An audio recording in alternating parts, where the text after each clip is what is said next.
Hello friends, आज के इस लेक्चर में हम लोग साइंस का फिजिक्स जिसका टॉपिक है यांत्रिकी, इसके बारे में आज हम लोग चर्चा करेंगे और इनसे प्रश्नों को भी देखेंगे। इनसे जुड़े सारे प्रश्नों को भी हम लोग देखेंगे जो एग्जाम में आते रहते हैं। तो इसे जानने से पहले हम मेरे चैनल कॉम्पिटिटिव गुल्लक को लाइक करें, शेयर करें और सब्सक्राइब करें ताकि कोई भी नोटिफिकेशन आप तक सबसे पहले पहुंच सके। तो चलिए स्टार्ट करते हैं। तो यहाँ पे इस यांत्रिकी चैप्टर में हम लोग क्या क्या कवर करेंगे आप देख सकते हैं। द्रव्यमान हो गया, गति, बल, त्वरण, संवेग, कार्य, शक्ति, ऊर्जा, इन सारे टॉपिक को हम लोग कवर करने का प्रयास करेंगे। तो चलिए स्टार्ट करते हैं। तो सबसे पहले यांत्रिकी क्या होता है? तो कहा जाता है कि भौतिक विज्ञान की वह शाखा है जिसमें पिंडों पर बल लगाने या उन्हें विस्थापित करने पर उनके व्यवहार में होने वाले परिवर्तनों का अध्ययन किया जाता है। ठीक है, मतलब यहाँ पे यह कहा गया कि यांत्रिकी वह भौतिक विज्ञान की शाखा है जिसमें कोई पिंड पे हम क्या कर रहे हैं, बल लगा रहे हैं, फोर्स लगा रहे हैं। ठीक है, जैसे ही फोर्स लगाएंगे तो जो वस्तु है एक जगह से दूसरे जगह विस्थापित होगी, यानी कि अपना जो स्थान है वो चेंज करेगी। तो इसी परिवर्तन को क्या कहते हैं, यांत्रिकी कहते हैं। दूसरा है भार। तो यहाँ पे आप देख सकते हैं कि किसी वस्तु पे पृथ्वी द्वारा लगाया गया आकर्षण बल उस वस्तु का भार कहलाता है। ठीक है, द्रव्यमान का अगर बात करें तो किसी वस्तु या पदार्थ के परिमाण को उस वस्तु पदार्थ का द्रव्यमान कहते हैं। तो यहाँ पे हमेशा यह कन्फ्यूजन रहता है कि भार और द्रव्यमान में क्या अंतर होता है। तो भार में ये कहा गया, जिसे वेट कहते हैं, तो यह पृथ्वी द्वारा लगाया गया एक फोर्स है। ठीक है, जबकि द्रव्यमान का अगर कहा जाए तो यह किसी भी वस्तु या पदार्थ का वो परिमाण है, वो कितना उसका वैल्यू है। ठीक है, किसी वस्तु का द्रव्यमान प्रत्येक स्थान पे स्थिर रहता है, यानी कि द्रव्यमान कभी भी चेंज नहीं होता। और इसे किससे व्यक्त करते हैं, तो इसे स्मॉल m से डिनोट करते हैं। तो यहाँ पे भार और द्रव्यमान में आप अंतर देख सकते हैं। जैसे कि यहाँ पे आपका है कि भार क्या हो गया, तो पृथ्वी का एक आकर्षण बल है। वही द्रव्यमान का अगर बात करें तो वस्तु या पदार्थ का परिमाण है। अगर भार का बात करें तो इसका मात्रक न्यूटन होता है और द्रव्यमान का मात्रक ग्राम या किलोग्राम होता है। भार एक सदिश राशि है जबकि द्रव्यमान एक अदिश राशि है। सदिश राशि कहने का मतलब जिसमें परिमाण भी हो और दिशा हो। ठीक है, अदिश राशि जिसमें कि दोनों में से कोई एक हो, यानी परिमाण हो या दिशा हो, कोई एक होना चाहिए।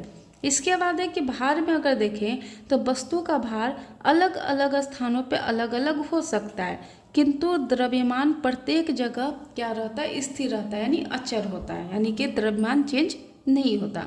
इसके बाद है दूरी एवं विस्थापन। तो कहा गया है कि प्रतिदिन की भाषा में दूरी और विस्थापन एक ही अर्थ में प्रयोग किया जाते हैं, परंतु भौतिकी में इन दोनों शब्दों के भिन्न भिन्न अर्थ हैं।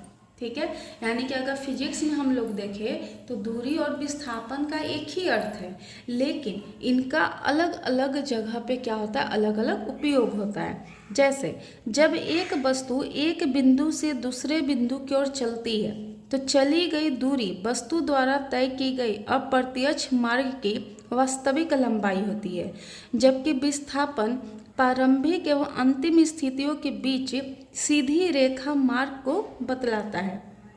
इसलिए गतिशील वस्तु द्वारा चली गई दूरी जो भी हो, वस्तु का विस्थापन सदैव वस्तु की प्रारंभिक एवं अंतिम स्थितियों के बीच सबसे कम दूरी द्वारा प्रदर्शित किया जाता है। यानी कह सकते हैं कि यहाँ A है, यहाँ B है, दो पॉइंट है। ठीक है, तो A पॉइंट से लेके B पॉइंट का जो दूरी हुआ, ठीक है, तो यहाँ पे मान के चलिए कि यहाँ पे 5 किलोमीटर ये पूरा हुआ, तो ये आपका दूरी हो गया। A आपका प्रारंभिक दूरी है, B आपका अंतिम दूरी है। तो दोनों को जब माइनस करेंगे तब ये आपका क्या निकला, विस्थापन। अगर कोई वस्तु A से B तक गया और B से पुनः A तक आ गया तो उसका विस्थापन क्या होता है, शून्य, यानी कि उनका कार्य बताया जाता है कि उनके द्वारा कार्य किया गया क्या हो गया, शून्य हो गया है। चली गई दूरी में केवल परिमाण होता है, जबकि विस्थापन में परिणाम के साथ दिशा भी होती है। ये आपको ध्यान देना होगा कि अगर दूरी में अगर बात करें तो दूरी में सिर्फ परिमाण मिलता है, जबकि विस्थापन में परिमाण के साथ साथ दिशा भी होती है। इसीलिए दूरी एक अदिश राशि है, जबकि विस्थापन एक क्या हो गया, सदिश राशि है। गतिशील वस्तु द्वारा चली गई दूरी हमेशा शून्य नहीं हो सकती, परंतु वस्तु का अंतिम विस्थापन शून्य हो सकता है। किसी गतिशील वस्तु का विस्थापन शून्य तब होगा जब एक निश्चित दूरी चलने के बाद वस्तु अंततः अपने प्रारंभिक बिंदु पे वापस आ जाता है। यानी वही चीज़ कि ए से हम बी तक चले, बी से फिर हम पुनः कहाँ आ गए, ए तक, तो उसके द्वारा किया गया कार्य क्या हो गया, शून्य रहेगा। इसके बाद है चाल एवं वेग। तो कहा गया कि किसी वस्तु की चाल उसके द्वारा प्रति इकाई समय में चली गई दूरी है। ठीक है, यानी कि चाल बराबर होता है चली गई दूरी बटा समय। चाल एक क्या है, अदिश राशि, क्योंकि इसमें परिमाण है लेकिन दिशा नहीं है। इसका एसआई मात्रक मीटर पर सेकंड होता है। किसी वस्तु का वेग उसमें प्रति इकाई समय में उत्पन्न विस्थापन होता है। वेग का अगर बात करें तो वेग बराबर विस्थापन बटा समय। चाल एवं वेग में अंतर यह है कि चाल में केवल परिमाण होता है, जबकि अगर वेग में अगर बात करें तो वेग में साथ साथ दिशा भी होती है, यानी कि परिमाण भी और डायरेक्शन भी है। इसलिए वेग एक सदिश राशि है, चाल एक अदिश राशि है। इसके बाद त्वरण का अगर बात करें तो किसी वस्तु के त्वरण को समय के साथ उसके वेग में परिवर्तन की दर के रूप में परिभाषित किया जाता है। यानी त्वरण बराबर वेग में परिवर्तन बटा समय। त्वरण बराबर ये भी कह सकते हैं कि अंतिम वेग माइनस प्रारंभिक वेग, यानी दोनों के वेग में क्या हुआ, वेग परिवर्तन हुआ बटा समय। यदि वस्तु का प्रारंभिक वेग u हो तथा t समय पश्चात अंतिम वेग क्या हो गया हो, v, तो त्वरण बराबर होता है a equal to v minus u by t. ठीक है, जहाँ पे v आपका है अंतिम वेग है, u आपका आरंभिक वेग है और t आपका क्या हो गया, समय हो गया। त्वरण का एसआई मात्रक मीटर पर सेकंड स्क्वायर होता है। इसके बाद है कि न्यूटन के गति के नियम। तो न्यूटन जी ने 3 गति के नियम दिए थे। तो पहला है पिंडों अथवा वस्तुओं की गति का वर्णन करने के लिए न्यूटन ने 3 नियम परिभाषित किए हैं। इन नियमों को न्यूटन के गति का नियम भी कहा जाता है। न्यूटन के गति के नियम बल की परिशुद्ध परिभाषा देते हैं और वस्तु पर लगाए गए बल तथा उसके द्वारा प्राप्त की गई गति की अवस्था के बीच संबंध स्थापित होते हैं। जैसे हम तीनों नियमों को यहाँ पे देखते हैं। तो सबसे पहला है न्यूटन का गति का प्रथम नियम। तो न्यूटन के गति के प्रथम नियम के अनुसार कहा जाता है कि जब कोई विरामावस्था वस्तु विरामावस्था में ही बनी रहेगी और गतिमान वस्तु निरंतर एक समान चाल से सीधी रेखा में गतिमान रहेगी, जब तक कि उसकी विरामावस्था अथवा एक समान गति की अवस्था में परिवर्तन के लिए बाहरी बल के द्वारा उससे बाध्य न किया जाए। यानी इनका यह कहना है कि अगर कोई वस्तु विरामावस्था में है या कोई वस्तु गति की अवस्था में, जब तक हम बाहर से अवरोधक न लगाएं तो वह बल काम नहीं करेगा। उल्लेखनीय है कि किसी वस्तु के विरामावस्था रहने की अथवा यदि गतिमान है तो एक सीधी रेखा में निरंतर गतिमान रहने की प्रवृत्ति क्या कहलाती है, जड़त्व कहलाती है। इसके बाद है कि वास्तव में द्रव्यमान किसी वस्तु की जड़त्व की ही माप है। ठीक है, यानी यदि अधिक द्रव्यमान होता है तो उसमें जड़त्व भी अधिक होगा। यानी कि अगर मास ज़्यादा हो जाएगा तो उसमें जड़त्व ज़्यादा हो जाएगा और हल्की वस्तुओं की अपेक्षा भारी वस्तुओं में जड़त्व देखने को ज़्यादा मिलती है। ठीक है, इसके बाद यहाँ पे आप देख सकते हैं कि न्यूटन के गति का द्वितीय नियम क्या कह रहा है। तो न्यूटन के गति के प्रथम नियम से यह स्पष्ट हुआ कि किसी वस्तु पे बाह्य बल लगाने से उसके गति में परिवर्तन होता है। यानी कि जब तक आप कोई बाहरी बल नहीं लगा रहे तब तक उसके गति में कोई भी परिवर्तन नहीं होगा। गति में परिवर्तन होने का अर्थ वस्तु में त्वरण की उपस्थिति होने से है। यदि किसी वस्तु पे बल लगाने से उसमें त्वरण उत्पन्न होता है, यानी कि जब हम कोई बाहरी अवरोधक लगाते हैं, बाहरी बल लगाते हैं तो उस वस्तु में त्वरण उत्पन्न होने लगता है। इसके बाद है कि किसी वस्तु पर आरोपित बल F उस वस्तु के द्रव्यमान m तथा वस्तु में बल की दिशा में उत्पन्न त्वरण A के गुणनफल के बराबर होता है। यानी F equal to m into A। m यहाँ पे द्रव्यमान हो गया, A आपका त्वरण है और जो F है ये आपका क्या हो गया, बल। इस समीकरण को न्यूटन का गति के द्वितीय नियम कहते हैं। बल का ऐसा मात्रक क्या हो गया? न्यूटन। और एक न्यूटन वह बल है जो 1 किलोग्राम द्रव्यमान की वस्तु पे लगाए जाने पर उसमें 1 मीटर पर सेकंड स्क्वायर का त्वरण उत्पन्न करता है। इसके बाद है कि न्यूटन का गति का तृतीय नियम क्या कह रहा है? तो गति के तृतीय नियम के अनुसार यह कहता है कि जब कभी एक वस्तु किसी दूसरी वस्तु पे बल लगाती है, यानी जब कभी एक वस्तु किसी दूसरे वस्तु पे बल लगाती है तो दूसरी वस्तु भी पहली वस्तु पे बराबर और विपरीत दिशा में बल लगाती है। ठीक है, यानी इसमें यह कहा गया कि मान के चलिए कि यहाँ पे दो वस्तु है, तो अगर ए वस्तु बी की ओर बल लगा रही है तो बी वस्तु भी किधर बल लगा रही है? ए की ओर बल लगाते रहती है। पहली वस्तु द्वारा दूसरी वस्तु पर लगाए गए बल को क्रिया कहते हैं और दूसरे वस्तु द्वारा पहली वस्तु पर लगाए गए बल को क्या कहते हैं? प्रतिक्रिया कहते हैं। क्रिया एवं प्रतिक्रिया परिमाण में बराबर तथा दिशा में एक दूसरे के विपरीत होती है।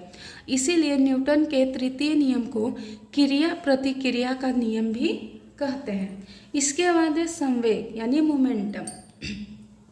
तो किसी वस्तु के संवेग को उस वस्तु के द्रव्यमान और वेग के गुणनफल के रूप में परिभाषित किया जाता है। तो संवेग को p से डिनोट करते हैं और द्रव्यमान m गुने v, यानी संवेग एक क्या है? सदिश राशि है जिसकी दिशा वेग की दिशा में ही होती है। प्रत्येक गतिमान वस्तु में संवेग होता है और संवेग का ऐसा मात्रक किलोग्राम मीटर पर सेकंड होता है। क्या होता है? ऐसे मात्रक किलोग्राम मीटर पर सेकंड होता है। इसके बाद है कि संवेग परिवर्तन, यानी संवेग में क्या परिवर्तन हो रहा है?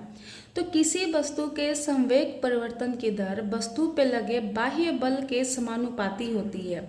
संवेग में परिवर्तन सदैव बल की दिशा में ही होती है और यह न्यूटन के गति के द्वितीय नियम का ही एक अन्य रूप है। यानी कह सकते हैं कि जो बल है यह हमेशा समानुपाती होता है संवेग में परिवर्तन बटा समय के। यदि किसी m द्रव्यमान की वस्तु का प्रारंभिक वेग u हो तो इसका प्रारंभिक संवेग mu होगा। t समय तक इस वस्तु पे f कार्य के करने पर इसका अंतिम वेग भी है, तो वस्तु का अंतिम वेग क्या हो जाएगा? m भी। तो संवेग में परिवर्तन क्या हो गया? तो अंतिम वेग माइनस प्रारंभिक वेग, तो एम भी माइनस एम यू। इसीलिए एफ जो है यानी बल जो है हमेशा समानुपाती होगा प्रारंभिक वेग और अंतिम वेग के, और ये अंतिम वेग माइनस प्रारंभिक वेग बटा समय का। ठीक है, तो यहाँ पे आप ये देख सकते हैं कि यहाँ पे एक फार्मूला बनाया गया है। ठीक है, तो एफ समानुपाती है एम इंटू भी माइनस यू बटा टी, तो एफ समानुपाती एम इंटू ए। ठीक है, तो एफ क्या हो गया? इक्वल टू समानुपाती को हम क्या मान लिए? एक के नियतांक माने हैं एम है। ऐसा ही मात्रकों में स्थिरांक के का मान हमेशा 1 होता है, यानी सदैव क्या रहेगा? 1 होता है। तो एफ इक्वल टू 1 गुने एम गुने ए, तो एफ इक्वल टू एम है जो कि न्यूटन के गति का द्वितीय नियम है। इसके बाद है कि संवेग संरक्षण का नियम क्या है? तो यदि 2 अथवा 2 से अधिक पिंडों के समुदाय पे कोई बाह्य बल कार्य न करे तो समुदाय का संयुक्त संवेग स्थिर बना रहता है। इसे ही संवेग संरक्षण का नियम कहते हैं। यानी इसमें यह कहा गया कि यदि 2 अथवा 2 से कोई अधिक पिंड, ठीक है, के समुदाय है, जब तक उस पर कोई बाहरी बल कार्य न करे तब तक उसका संवेग क्या रहेगा? स्थिर रहेगा, यानी कि परिवर्तन नहीं होगा। इसीलिए इसे क्या कहते हैं? संवेग संरक्षण का नियम कहते हैं। इसके बाद एक कार्य क्या होता है? तो यदि किसी वस्तु पे बल लगाकर उसकी स्थिति में परिवर्तन किया जाए तो इसमें जो क्रिया संपन्न हुई उसे ही क्या कहते हैं? कार्य कहते हैं। यदि बल लगाने पे वस्तु की स्थिति में परिवर्तन न हुआ हो तो कार्य किया हुआ नहीं माना जाएगा। क्या होता है? उसे शून्य माना जाता है। तो किसी वस्तु पे किए गए कार्य का मान लगाए गए बल तथा बल की दिशा में वस्तु के विस्थापन के गुणनफल के बराबर होती है। तो कार्य बराबर बल गुने बल की दिशा में विस्थापन। इसीलिए किए गए कार्य प्रयुक्त बल और बल की दिशा में विस्थापन को ही ये डब्ल्यू एफ तथा एस से निर्देशित करते हैं, यानी कि उसको डिनोट करते हैं। तो W यानी वर्क हो गया कार्य बराबर एफ मतलब बल और एस आपका हो गया विस्थापन। यदि बल F पिंड के विस्थापन की दिशा में न होकर उससे थीटा कोण बना रहा हो तो किया गया कार्य क्या हो जाएगा, W बराबर F cos theta into S, जहाँ F cos थीटा विस्थापन की दिशा में बल का एक घटक है और कार्य हमेशा क्या रहेगा, एक अदिश राशि है, ठीक है, और कार्य का ऐसा मात्रक जूल होता है। यदि 1 न्यूटन का बल किसी पिंड को बल की दिशा में 1 मीटर विस्थापित करती है तो किया गया कार्य कितना हो जाएगा, 1 जूल हो जाएगा। 1 जूल बराबर 1 न्यूटन गुने 1 मीटर। इसके बाद है कि शक्ति अथवा सामर्थ्य यानी कि पावर। तो किसी मशीन अथवा कर्ता के द्वारा कार्य करने की दर को ही क्या कहते हैं, सामर्थ्य कहते हैं, शक्ति कहते हैं या फिर पावर कहते हैं। तो शक्ति का फॉर्मूला क्या हो गया, कार्य बटा समय। शक्ति का फॉर्मूला क्या हो गया, कार्य बटा समय। हाँ, इसके बाद आप यहाँ पे देख सकते हैं कि यदि कोई कर्ता t समय में W कार्य करता है तो उसकी शक्ति कार्य बट्टा क्या हो जाता है, समय। शक्ति का ऐसे मात्रक जूल, ये जूल प्रति सेकंड होता है और इसे वाट कहते हैं। शक्ति का एक अन्य मात्रक अश्व सामर्थ्य है जिसे हॉर्स पावर भी कहते हैं और एक HP यानी एक हॉर्स पावर इक्वल टू 746 वाट होता है। इसके बाद है ऊर्जा यानी एनर्जी क्या है, तो किसी वस्तु की कार्य करने की क्षमता उसकी ऊर्जा कहलाती है।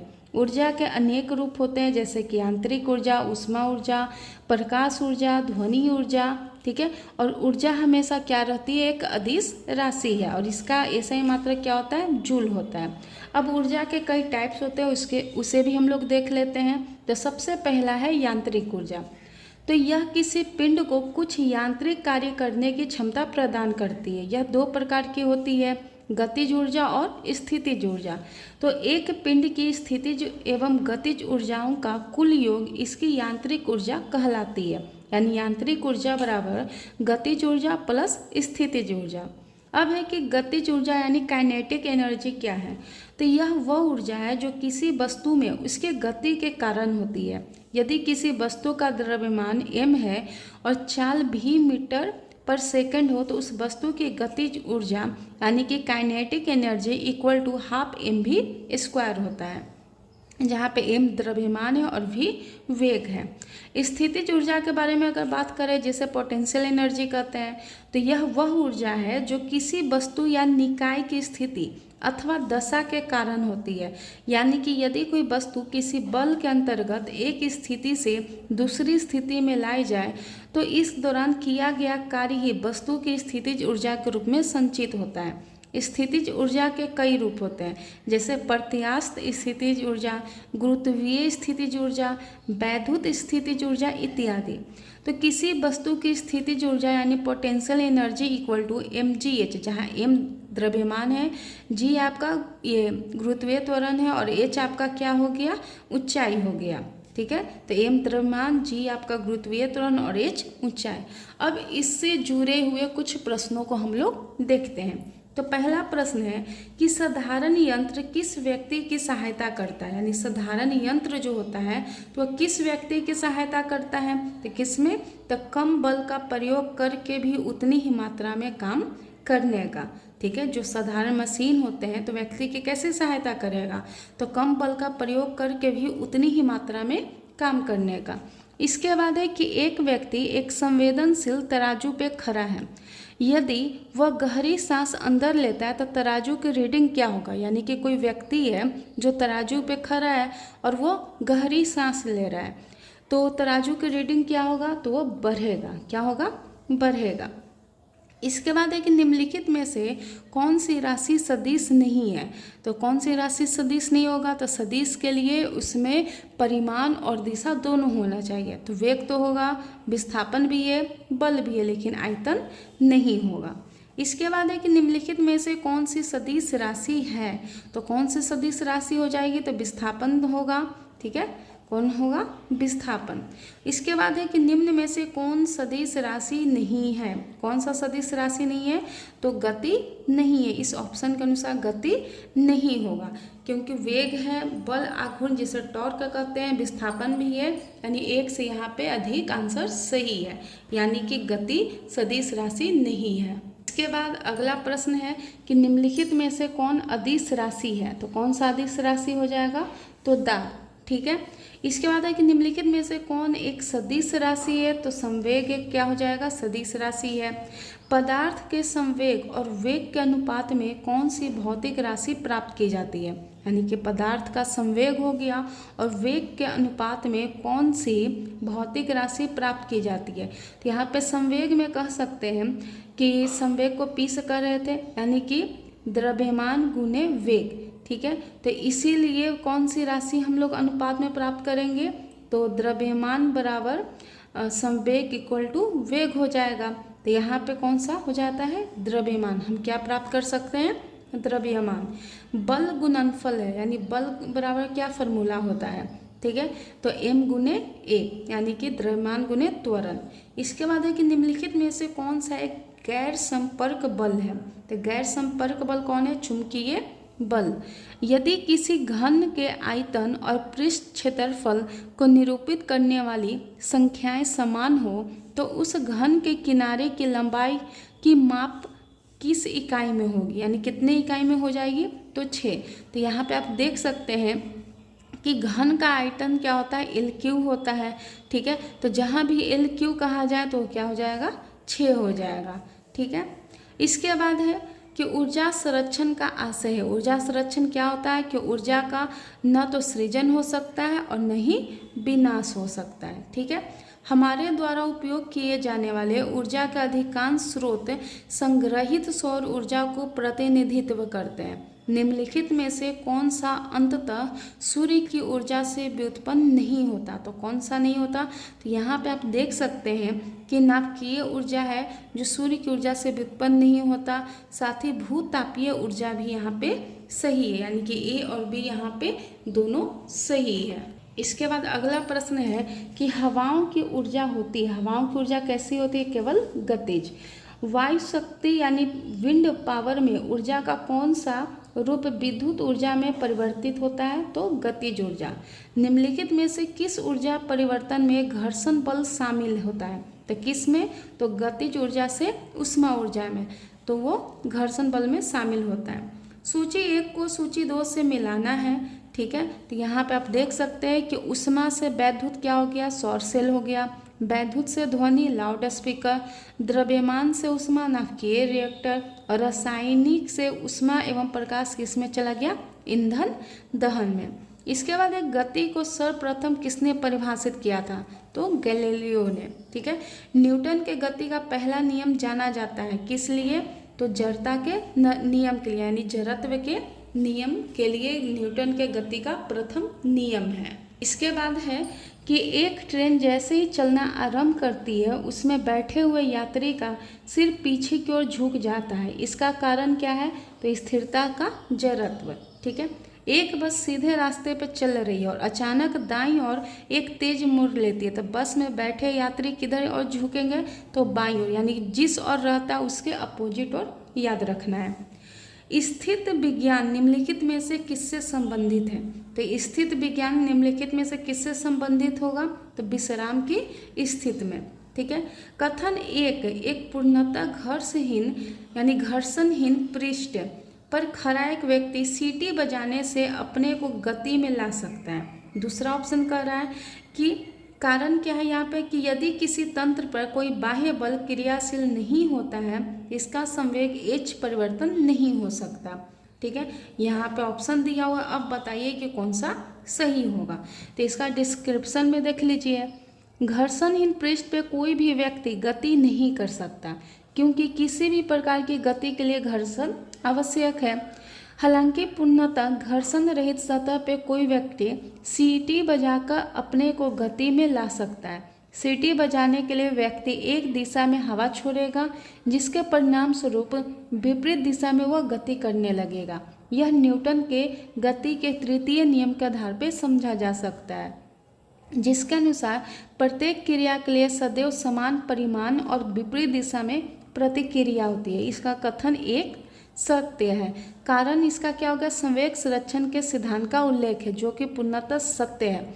अतः कथन ए और कारण आर दोनों सही है, परंतु आर ए का सही स्पष्टीकरण नहीं है, ठीक है। तो क्या सही हो गया, बी। ए आर दोनों सही है परंतु आर जो है ए का सही स्पष्टीकरण नहीं है, इसके बाद है कि सड़क पे चलने की अपेक्षा बर्फ़ पे चलना कठिन है। क्यों? क्योंकि बर्फ़ में सड़क की अपेक्षा घर्षण क्या होता है? कम होता है, और चलने के लिए घर्षण काफ़ी इम्पॉर्टेंट है। निम्न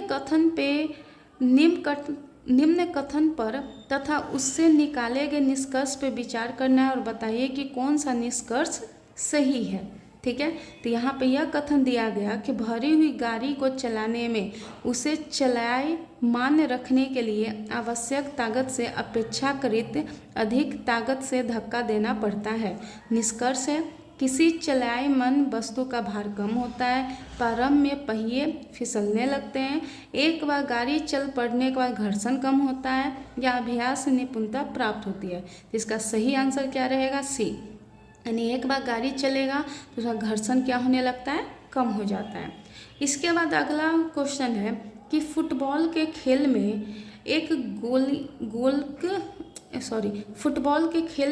गोलकीपर फुटबॉल को गोल में पकड़ने के बाद अपने हाथों को पीछे की ओर खींचता है। यह गोलकीपर को किस प्रकार सक्षम बनाता है? यानी कि जो भी व्यक्ति फुटबॉल खेलते हैं उसमें आपने देखा होगा कि जैसे वो बॉल को फेंकता है हाथ को पीछे की ओर खींचता है, तो आखिर क्यों? ठीक है, तो इसका रीजन है संवेग परिवर्तन की दर को कम करने में, ताकि संवेग परिवर्तन की दर क्या हो जाए? कम हो जाए। इसके बाद है कि प्रत्येक क्रिया के लिए एक समान और विपरीत प्रतिक्रिया होती है। यह नियम किसने दिया था? तो किसने दिया है? न्यूटन ने। केंद्राभिमुखी बल किसके लिए जिम्मेदार है? ठीक है, किसके लिए जिम्मेदार है? तो किसके लिए हो जाएगा? वस्तु को वृत्ताकार पथ पर गतिमान रखने के लिए। इसके बाद है कि एक प्रभावी कोरियोलिस बल किस कारण होता है? तो किस कारण होता है? पृथ्वी के घूर्णन गति के कारण। एक मनुष्य स्थिर नाव से 5 मीटर प्रति सेकंड की चाल से कूदा और नाव 0.5 मीटर प्रति सेकंड की चाल से खिंच गई। तो बताइए कि नाव का द्रव्यमान मनुष्य के द्रव्यमान का कितना गुना हो जाएगा? तो कितना गुना हो जाएगा? तो यहाँ पे आप देख सकते हैं कि यहाँ पे माना व्यक्ति का द्रव्यमान क्या है? m है, और नाव का द्रव्यमान n है। तो नाव प्लस व्यक्ति के कूदने का पूर्ण संवेग क्या हो गया? 0 हो गया।